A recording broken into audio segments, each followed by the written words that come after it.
बधाई देती हूँ। साथ ही अन्य सभी प्रतिभागियों की भी मैं सराहना करती हूँ। मैं सभी देशवासियों को राष्ट्रीय ऊर्जा संरक्षण दिवस की बधाई देती हूँ और उनसे अनुरोध करती हूँ कि वे ऊर्जा संरक्षण के लिए अपना अधिक से अधिक योगदान दें। मुझे बताया गया है कि ऊर्जा संरक्षण से जुड़े राष्ट्रीय चित्रकला प्रतियोगिता में लगभग 80,000 विद्यार्थियों ने उत्साहपूर्वक भागीदारी की है। बच्चे जो चित्र बनाते हैं उनमें सच्चाई होती है। बच्चों को पुरस्कृत करने के साथ साथ उनसे हमें सीखना भी चाहिए। आने वाली पीढ़ियों के लिए प्रदूषण से मुक्त पर्यावरण में सांस लेने, प्रगति करने और स्वस्थ जीवन बिताने की परिस्थितियां सुनिश्चित करना हम सबकी सर्वोच्च प्राथमिकता है।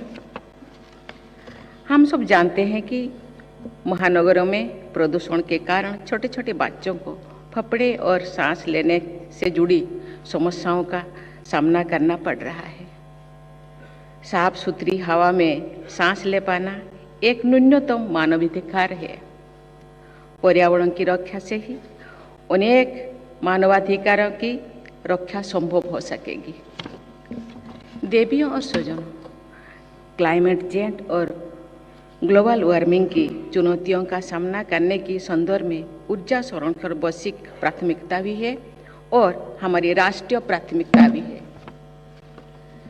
यद्यपि भारत द्वारा किया जा रहा है प्रति व्यक्ति कार्बन उत्सर्जन और GHG एमिशन वर्ल्ड एवरेज के 1/3 से भी कम है, फिर भी एक जिम्मेदार देश के रूप में भारत पर्यावरण के क्षेत्र में अग्रणी योगदान दे रहे हैं, नेतृत्व प्रदान कर रहे हैं। सस्टेनेबल डेवलपमेंट गोल्स के मानकों तथा पेरिस एग्रीमेंट के तहत नवीकरण ऊर्जा क्षमता नियत अवधि से पहले ही प्राप्त कर लिया है। उसके बाद हमारे देश में अपने लिए उच्चतर लक्ष्य निर्धारित किए हैं। इसके लिए देश के नेतृत्व की और सभी देशवासियों की मैं हृदय से सराहना करती हूँ।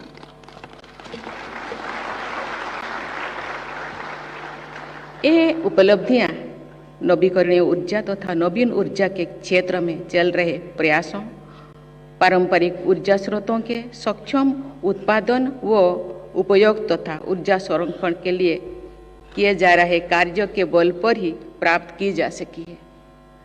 ऊर्जा के क्षेत्र में विश्व स्तर पर भारत को गौरवशाली स्थिति प्रदान करने के सफल प्रयास के लिए केंद्रीय मंत्री R.K. सिंह जी, राज्य मंत्री कृष्णपाल जी तथा उनकी टीम के सदस्यों की मैं हार्दिक सराहना करती हूँ।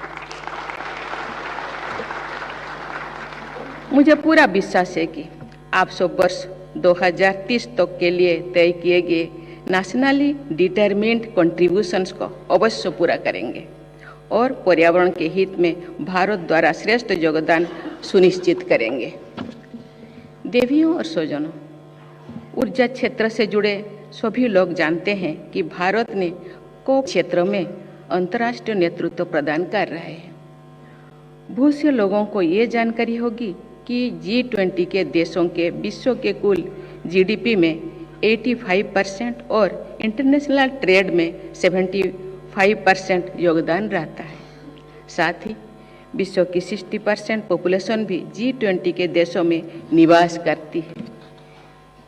G20 की अध्यक्षता के दौरान भारत ने वसुधैव कुटुंबकम के आदर्श के अनुसार one earth, one family, one future के थीम को अपनाया है तथा हम इसे विश्व पटल पर प्रसारित भी कर रहे हैं। देवियों और स्वजनों, सभी देशवासियों को विकास का प्रचुर अवसर प्रदान करते हुए क्लाइमेट चेंज की चुनौती का सामना करने के लिए देश की सरकार और जनता द्वारा ऊर्जा के सक्षम उत्पादन, उपयोग और संरक्षण पर जोर दिया जा रहा है। इन प्रयासों को समग्र रूप से आगे बढ़ाने के लिए मैं भारत सरकार के विद्युत मंत्रालय के मार्गदर्शन में ब्यूरो ऑफ एनर्जी एफिशिएंसी के विभिन्न कार्यकलापों की सराहना करती हूँ।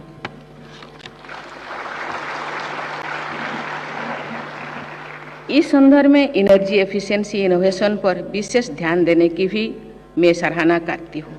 मैं national energy efficiency innovation awards के विजेताओं की नई सोच और कार्य पद्धति के लिए उनकी प्रशंसा करती हूँ। मैं चाहती हूँ कि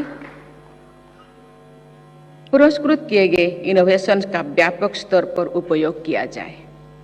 ऐसे इनोवेशन से प्रेरित होकर अधिक से अधिक लोग नई नई पद्धतियाँ विकसित करेंगे, जिससे पर्यावरण संरक्षण में सहायता प्राप्त होगी। बायोडाइवर्सिटी सहित प्रकृति को बचाने की चिंता हम सबको करनी है। भारत की महान कवयित्री महादेवी वर्मा जी ने एक चिंता बड़ी मार्मिक शब्दों से किए हैं। उन्होंने लिखा है, आंधी आए जोर शोर से, डाले टूटे हैं झोंकोर से, उड़ा घोंसला अंडे फूटे, किससे दुख की बात कहेगी, अब ये चिड़िया कहाँ रहेगी, ये चिड़िया कहाँ रहेगी।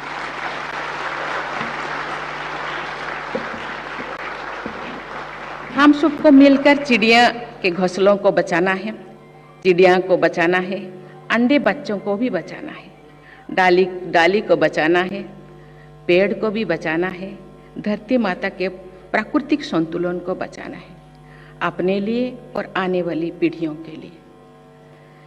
मुझे प्रसन्नता है कि हमारे देश में पर्यावरण संरक्षण के संकल्प को कार्य रूप दिया जा रहा है। पर्यावरण संरक्षण के प्रयासों से सभी देशवासियों को मैं पर्यावरण सेनानी मानती हूँ और सबके विजय की मंगल कामना करती हूँ। आज के इस समारोह को मैं ऊर्जा संरक्षण के माध्यम से प्रकृति के संरक्षण के आह्वान के रूप में देखती हूँ। हम सब एक संकल्प के लिए जो कुछ भी करेंगे वो सदैव प्रकृति के अनुकूल होगा, कभी भी प्रतिकूल नहीं होगा। प्रकृति और प्रगति के संतुलन को बनाए रखने में ही मानव कल्याण निहित है। इस विचार के साथ पूरी मानवता आगे बढ़े, इसी मंगल कामना के साथ अपने वाणी को विराम देती हूँ। जय हिंद, जय भारत। धन्यवाद।